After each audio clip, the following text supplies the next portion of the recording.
Hello everyone, स्वागत है आप सभी का। उम्मीद है आप सभी लोग अच्छे होंगे, आपकी पढ़ाई अच्छे से चल रही होगी। आज की वीडियो में चर्चा का विषय है सामाजिक स्तरीकरण के आधार, बेसिस ऑफ सोशल स्ट्रैटिफिकेशन। सामाजिक स्तरीकरण से संबंधित 2 वीडियो चैनल पर पहले से अपलोड है, आप विजिट कर सकते हैं, पार्ट 1 एंड पार्ट 2, जिसमें सामाजिक स्तरीकरण का अर्थ, परिभाषा, विशेषताएं और सिद्धांतों के बारे में विस्तृत चर्चा की गई है।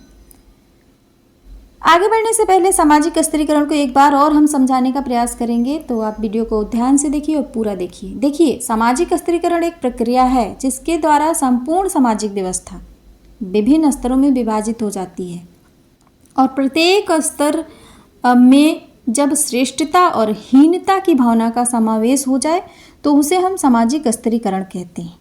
दूसरे शब्दों में कह सकते हैं कि स्तरीकरण समाज के समूहों एवं सदस्यों के विभिन्न स्तरों में बंटने की एक प्रक्रिया है।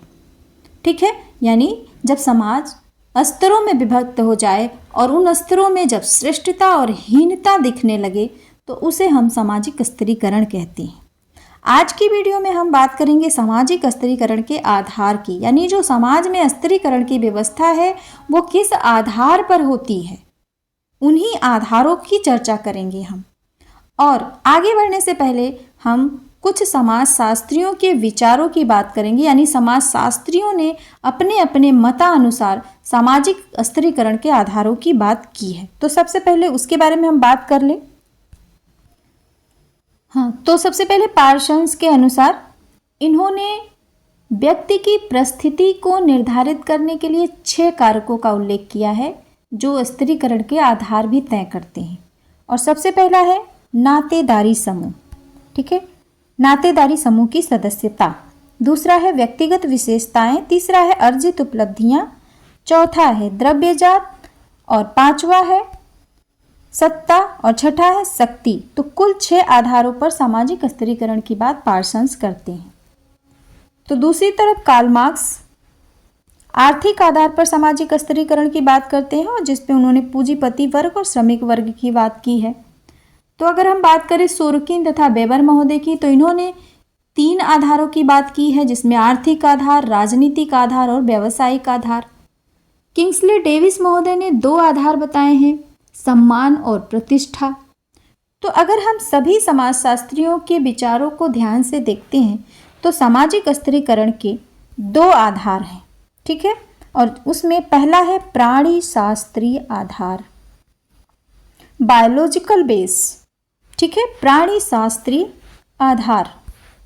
ठीक है, और इसके अंतर्गत सबसे पहले हम बात करेंगे लिंग। ठीक है, लिंग के आधार पर समाज में स्तरीकरण पाया जाता है। लिंग के आधार पर स्त्री और पुरुषों के रूप में समाज में स्तरीकरण सबसे प्राचीन है, यानी समाज सबसे पहले बना होगा, और समाज में स्तरीकरण की प्रक्रिया अगर सबसे पहले आई होगी तो वो होगी स्त्री और पुरुष के आधार पर, है ना। आज भी ऐसे समाज हैं जहाँ पर पुरुषों का स्थान महिलाओं से श्रेष्ठ है, यानी ऊंची मानी जाती है। समाज के ऐसे कई पद हैं जहाँ पर पुरुषों को ही आरक्षित किया गया है, यानी वहाँ पे केवल पुरुषों को ही रखा जाता है, महिलाओं को नहीं रखा जाता है। ठीक है, परंपरा के अनुसार भी अगर हम देखें तो समाज में पुरुषों का स्थान ऊंचा है महिलाओं की तुलना में। भारत में तो ये आज भी व्यवहारिक रूप में देखा जा सकता है। ठीक है, संवैधानिक रूप से स्त्रियों को बहुत सारे अधिकार दिए गए हैं, लेकिन व्यवहारिक स्तर पर अगर हम बात करें तो आज भी पुरुषों का स्थान महिलाओं से श्रेष्ठ है। ठीक है, तो लिंग के आधार पर भी समाज में स्तरीकरण देखा गया है। आयु के आधार पर भी समाज में स्तरीकरण पाया जाता है, और आयु के आधार पर समाज को 4 प्रमुख स्तरों में विभाजित किया गया है: शिशु, किशोर, प्रौढ़, वृद्ध।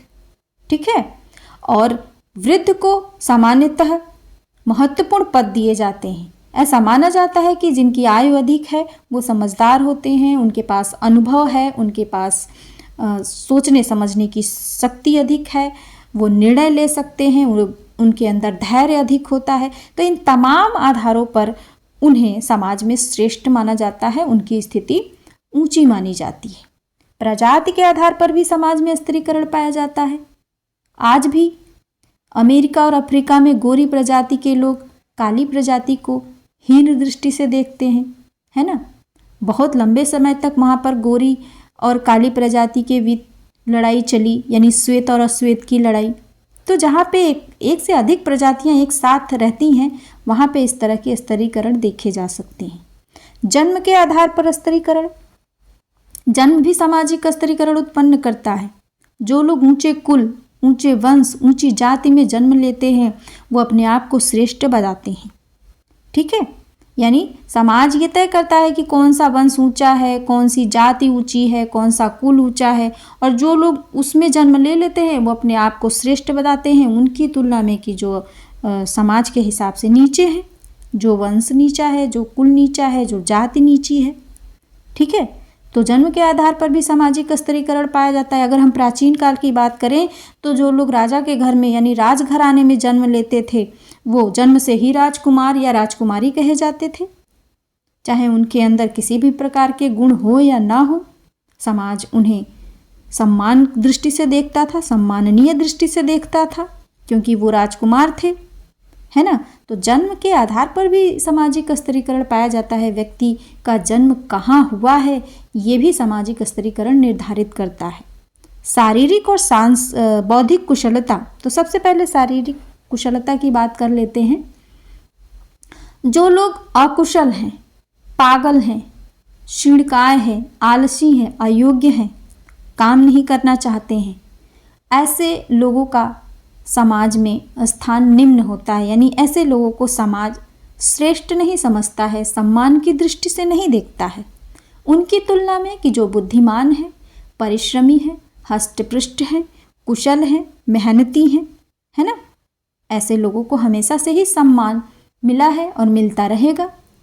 तो शारीरिक कुशलता के आधार पर भी समाज में स्त्रीकरण पाया जाता है। बौद्धिक कुशलता की अगर बात करें तो जो लोग तीव्र बुद्धि के स्वामी हैं, जिनका IQ स्तर ऊंचा है, उन्हें हमेशा से ही सम्मान मिला है। उनकी तुलना में कि जो मंद बुद्धि के हैं,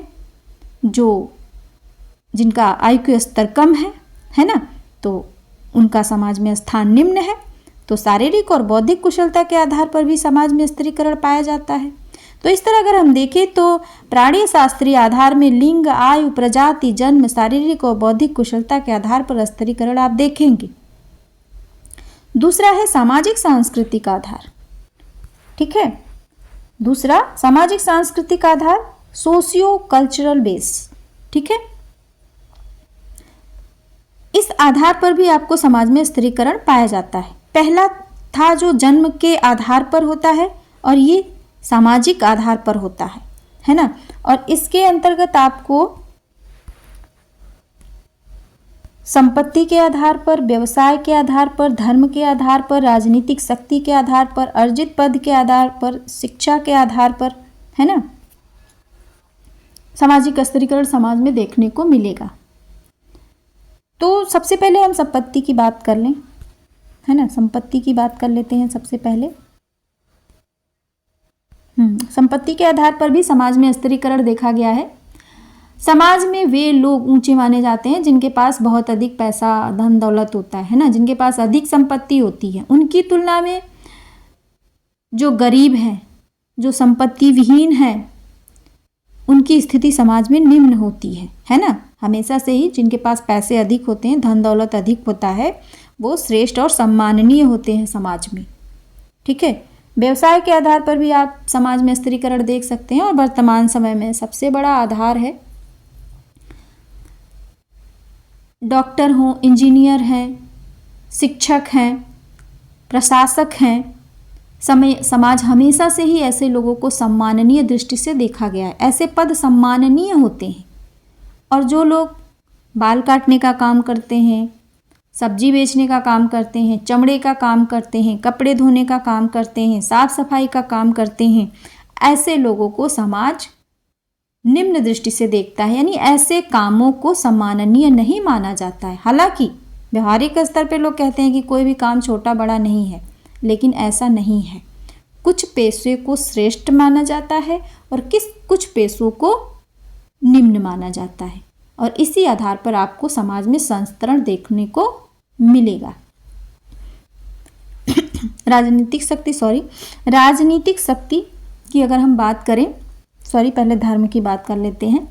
देखिए, धर्म के आधार पर भी सामाजिक स्तरीकरण पाया जाता है। जो लोग धार्मिक कर्म कांडों में लगे हुए हैं, जो लोग धार्मिक उपदेश देते हैं, जो लोग धार्मिक अध्ययन में लगे हुए हैं, ऐसे लोगों को समाज सम्माननीय दृष्टि से देखता है उन लोगों की तुलना में कि जो धार्मिक कर्मकांडों से जुड़े नहीं हैं, है ना।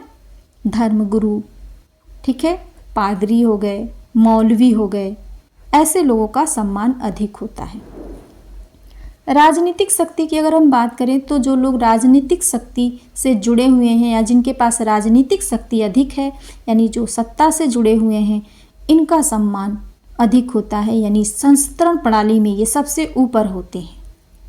उनकी स्थिति हमेशा से ही उन लोगों की तुलना में ऊंची मानी जाती है जिनके पास शासन शक्ति नहीं होती है ना। तो राजनीतिक शक्ति भी समाज में संस्तरण प्रणाली बनाती है।